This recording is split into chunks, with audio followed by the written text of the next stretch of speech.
When reading any literary text, like a novel or play, we can look at it in terms of these 5 areas of study: plot, setting and atmosphere, character, theme, and style. However, these areas of study do not exist in isolation. Writers interweave the 5 areas of study to ensure that they are well linked in any literary text. In this video, we will look at the links between 2 areas of study in order to see how setting and atmosphere can help us better understand a character within a text. A quick recap now. Setting is the physical description of a place, while atmosphere is its emotional quality. Let's look at Harper Lee's famous novel, To Kill a Mockingbird. This Pulitzer Prize novel is about racism and injustice. So, where is this novel set? Well, in America. More specifically, in the state of Southern Alabama, in a fictional town called Macomb in 1933. Let's visit a simple representation of this town now. Notice how close the houses are to each other. This tells us that Macomb is most likely a small, close-knit community where everyone knows everyone else. This story is told through the eyes of a 6-year-old girl named Scout. She lives in the Finch house, and just around the corner is another house called the Radley Place. In the first chapter, Scout gives a quick description of the Radley Place. As Scout describes the Radley Place, let's visualize what the house might look like. The Radley Place jutted into a sharp curve beyond our house.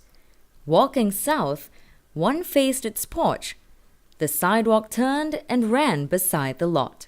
The house was low, was once white with a deep front porch and green shutters, but had long ago darkened to the color of the slate-gray yard around it. Rain-rotted shingles drooped over the eaves of the veranda. Oak trees kept the sun away. The remains of a picket drunkenly guarded the front yard. A swept yard that was never swept, where Johnson grass and rabbit tobacco grew in abundance. Let's look closely at a few striking details to help us form some initial impressions of the Radley Place. First, notice what Scout says about its location. It jutted into a sharp curve beyond our house. So what is striking about this detail? As the Radley Place is located at a sharp curve, the house is less visible to the community. Located on the fringes of the community, this house seems to be somewhat different. Earlier, recall that we said that Macomb is a small, close-knit community. Given such a setting, what are some impressions that Scout and the Macomb people may have of the Radley Place? What makes the Radley Place different from a typical house like this? Scout describes the house as being low. In terms of structure, this house might have a low roof and ceiling, which can possibly restrict light and air circulation within. What does living in such a house feel like? It would probably be dark and smothering. What else does Scout notice? The rain-rotted shingles. A shingle is a piece of wood covering the roofs and walls of buildings. When exposed to wet weather conditions, they rot easily. So what is the significance of this feature of the house? It tells us that the shingles have not been replaced as regularly as they should be, showing us that the house is not well maintained.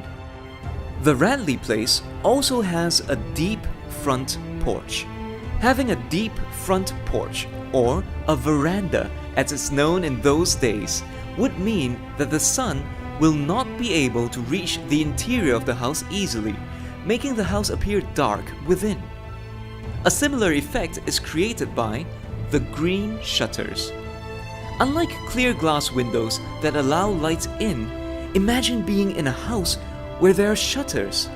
What would it feel like being inside if the shutters are constantly shut? It would probably be so dark and gloomy.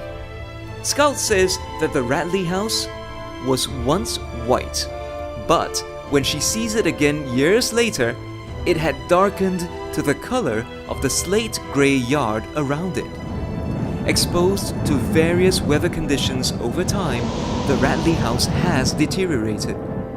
It really looks like this house has not been maintained regularly. Let's now look at the environment of the Radley place. Scout says that the oak trees kept the sun away. With the Radley house and its surroundings in the shadows, this makes the entire place so gloomy. She notices that the remains of a picket drunkenly guarded the front yard. Typically, a picket is a fence around a house. But since there are only remains left now, what does this tell us about the picket? This means that it is shaky and in a state of disrepair. There is also a swept yard that was never swept. Okay, as this word is in inverted commas, it means the opposite, that the yard is actually not swept at all. Also, weeds like Johnson grass and rabbit tobacco grew in abundance. The untidy yard tells us that the surroundings have been neglected too. So, what makes the Radley place different from a typical house like this? Overall, our initial impressions suggest that the Radley place is different from a typical house in the following ways. It is located on the fringes of society. It is dark, and it has been neglected over time. How does such a setting influence the atmosphere of the place?